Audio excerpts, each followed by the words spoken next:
Welcome to Shiv Prakash classes. Shiv Prakash classes में सभी साथियों का स्वागत है। दोस्तों, आज साइंस का विषय MCQ क्वेश्चन सीरीज के विषय में डिस्कस करेंगे जो परीक्षा की दृष्टि से बहुत ही महत्वपूर्ण है। तो दोस्तों, वीडियो में अंत तक जुड़ना है ताकि सभी क्वेश्चन का लाभ उठाएं। तो आज के सेशन का शुरुआत करते हैं। आपका पहला क्वेश्चन आपके स्क्रीन पर, ऊष्मा के संचरण की विधि है। आपका ऑप्शन ए है चालन, बी है संवहन, सी है विकिरण, डी है सभी तीनों। तो आपका ऑप्शन सही हो जाएगा ऑप्शन डी, यानी सभी तीनों। ऊष्मा के संचरण की विधि है सभी तीनों, यानी चालन, संवहन, विकिरण, सभी तीनों हैं। तो आज के सेशन का दूसरा क्वेश्चन आपके स्क्रीन पर, विद्युत केतली में पानी गर्म होता है। विद्युत केतली में पानी गर्म होता है। आपका ऑप्शन ए है चालन के कारण, बी है संवहन के कारण, सी है विकिरण के कारण, डी है सभी तीनों। तो आपका ऑप्शन सही हो जाएगा ऑप्शन बी, यानी संवहन के कारण। विद्युत केतली में पानी गर्म होता है तो संवहन के कारण। तो आज के सेशन का तीसरा क्वेश्चन आपके स्क्रीन पर, चांदी की ऊष्मीय चालकता तांबे की ऊष्मीय चालकता की अपेक्षा। चांदी की ऊष्मीय चालकता तांबे की ऊष्मीय चालकता की अपेक्षा क्या होती है?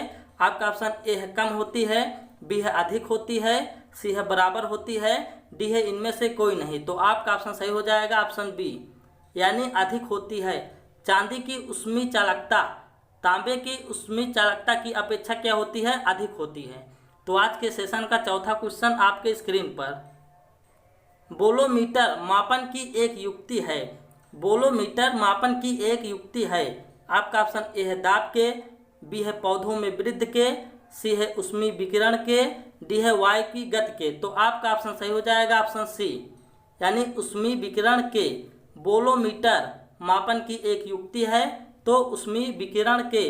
तो आज के सेशन का पांचवा क्वेश्चन आपके स्क्रीन पर, शीतकाल में कपड़े हमें गर्म रखते हैं क्योंकि। आपका ऑप्शन ए है ऊष्मा प्रदान करते हैं, बी है ऊष्मा का विकिरण नहीं करते हैं, सी है वायु को शरीर के संपर्क में आने से रोकते हैं, डी है शरीर की ऊष्मा को बाहर जाने से रोकते हैं। तो आपका ऑप्शन सही हो जाएगा ऑप्शन डी, यानी शरीर की ऊष्मा को बाहर जाने से रोकते हैं। शीतकाल में कपड़े हमें गर्म रखते हैं क्योंकि शरीर की ऊष्मा को बाहर जाने से रोकते हैं। तो आज के सेशन का छठवां क्वेश्चन आपके स्क्रीन पर, द्रव से वाष्प में पदार्थ के अवस्था परिवर्तन को कहते हैं। आपका ऑप्शन ए है गलन, बी है वाष्पन, सी है क्वथनांक, डी है इनमें से कोई नहीं। तो आपका ऑप्शन सही हो जाएगा ऑप्शन बी, यानी वाष्पन।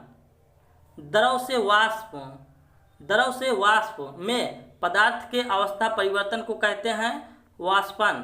तो आज के सेशन का सातवां क्वेश्चन आपके स्क्रीन पर, ठोस से द्रव में पदार्थ के अवस्था परिवर्तन को कहते हैं। आपका ऑप्शन ए है गलन, बी है वाष्पन, सी है क्वथनांक, डी है इनमें से कोई नहीं। तो आपका ऑप्शन सही हो जाएगा ऑप्शन ए, यानी गलन। ठोस से द्रव में पदार्थ के अवस्था परिवर्तन को कहते हैं गलन। तो आज के सेशन का आठवां क्वेश्चन आपके स्क्रीन पर, दाब बढ़ने से किसी द्रव का क्वथनांक। दाब बढ़ने से किसी द्रव का क्वथनांक। आपका ऑप्शन ए है घटेगा, बी है बढ़ेगा, सी है अपवर्तित रहेगा, डी है कभी घटेगा कभी बढ़ेगा। तो आपका ऑप्शन सही हो जाएगा ऑप्शन बी, यानी बढ़ेगा। दाब बढ़ाने से किसी द्रव का क्वथनांक क्या होता है? बढ़ता है। तो आज के सेशन का नौवां क्वेश्चन आपके स्क्रीन पर, अब द्रव्यों को मिलाने से गलनांक पर क्या प्रभाव पड़ता है? आपका ऑप्शन ए है बढ़ता है, बी है घटता है, सी है अपरिवर्तित रहता है, डी है इनमें से कोई नहीं। तो आपका ऑप्शन सही हो जाएगा ऑप्शन बी, यानी घटता है। अब द्रव्यों को मिलाने से गलनांक पर क्या प्रभाव पड़ता है? तो घटता है। तो आज के सेशन का 10वां क्वेश्चन आपके स्क्रीन पर, किसी द्रव का वाष्पीकरण होने से उसका तापमान।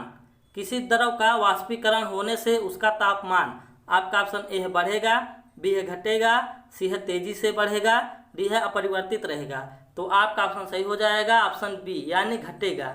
किसी द्रव का वाष्पीकरण होने से उसका तापमान क्या होता है? घटता है। तो आज के सेशन का 11वां क्वेश्चन आपके स्क्रीन पर, ठोस कपूर से कपूर वाष्प बनाने की प्रक्रिया को कहते हैं। आपका ऑप्शन ए है ऊर्ध्वपातन, बी है हिमीकरण, सी है पिघलना, डी है वाष्पीकरण। तो आपका ऑप्शन सही हो जाएगा ऑप्शन ए, यानी ऊर्ध्वपातन। ठोस कपूर से कपूर वाष्प बनाने की प्रक्रिया को कहते हैं ऊर्ध्वपातन। तो आज के सेशन का 12वां क्वेश्चन आपके स्क्रीन पर। गर्मी के दिनों के दौरान मिट्टी के बर्तन में रखा पानी ठंडा हो जाता है, किसके समृद्ध के कारण? आपका ऑप्शन ए है विसरण, बी है वाष्पीकरण, सी है वाष्पोत्सर्जन, डी है ऑस्मोसिस। तो आपका ऑप्शन सही हो जाएगा ऑप्शन बी, यानी वाष्पीकरण। गर्मी के दिनों के दौरान मिट्टी के बर्तन में रखा पानी ठंडा हो जाता है, किसके समृद्ध के कारण? तो वाष्पीकरण के कारण। तो आज के सेशन का 13वां क्वेश्चन आपके स्क्रीन पर। चावल को पकाने में कहाँ अधिक समय लगेगा? आपका ऑप्शन ए है समुद्र तट पर, बी है समुद्र की गहराई पर, सी है शिमला में, डी है माउंट एवरेस्ट पर। तो आपका ऑप्शन सही हो जाएगा ऑप्शन डी, यानी माउंट एवरेस्ट पर। चावल को पकाने में कहाँ अधिक समय लगेगा? तो माउंट एवरेस्ट पर। तो आज के सेशन का 14वां क्वेश्चन आपके स्क्रीन पर। किसी पदार्थ के एकांक द्रव्यमान का ताप 1 डिग्री सेल्सियस बढ़ाने में लगी ऊष्मा है। आपका ऑप्शन ए है विशिष्ट ऊष्मा, बी है ऊष्माधारिता, सी है जल तुल्यांक, डी है गुप्त ऊष्मा। तो आपका ऑप्शन सही हो जाएगा ऑप्शन ए, यानी विशिष्ट ऊष्मा।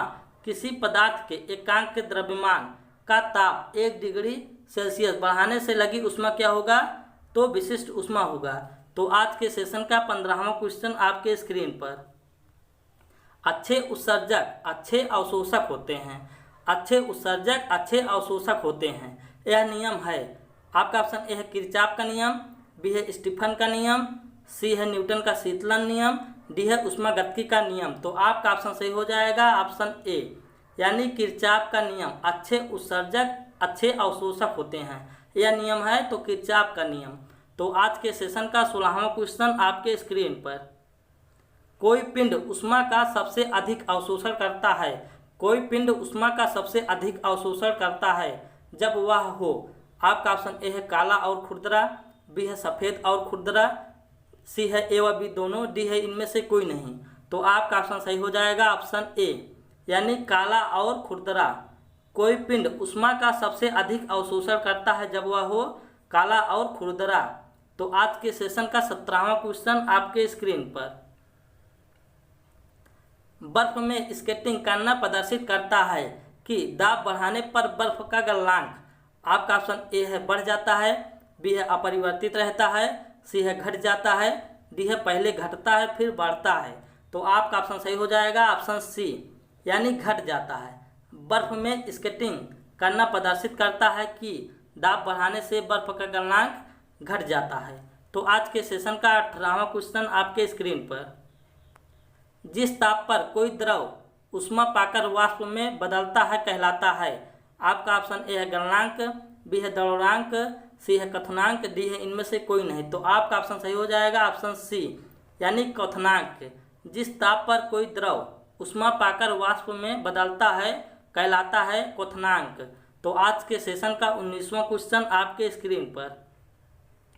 सूर्य विकिरण का कौन सा भाग सोलर कुकर को गर्म कर देता है? आपका ऑप्शन ए है पराबैंगनी किरण, बी है अवरक्त किरण, सी है कास्मिक किरण, डी है प्रकाशीय किरण। तो आपका ऑप्शन सही हो जाएगा ऑप्शन बी, यानी अवरक्त किरण। सूर्य विकिरण का कौन सा भाग सोलर कुकर को गर्म कर देता है? तो अवरक्त किरण। तो आज के सेशन का 20वां और लास्ट क्वेश्चन आपके स्क्रीन पर। निम्न में से कौन सा ऊष्मा का सबसे अच्छा सुचालक है? आपका ऑप्शन ए है ठंडा पानी, बी है गर्म पानी, सी है समुद्र का पानी, डी है इनमें से कोई नहीं। तो आपका ऑप्शन सही हो जाएगा ऑप्शन सी, यानी समुद्र का पानी। निम्न में से कौन सा ऊष्मा का सबसे अच्छा सुचालक है? तो समुद्र का पानी। तो दोस्तों मैंने आपके साथ 20 साइंस का MCQ डिस्कस कर लिए हैं। तो दोस्तों यदि कोई भी स्टूडेंट क्लास को पहली बार देख रहे हैं तो शिव प्रकाश क्लासेस को सब्सक्राइब कर दें, लाइक करें, शेयर करें, सब्सक्राइब जरूर करें। धन्यवाद, thank you, love you all friends, bye bye, take care.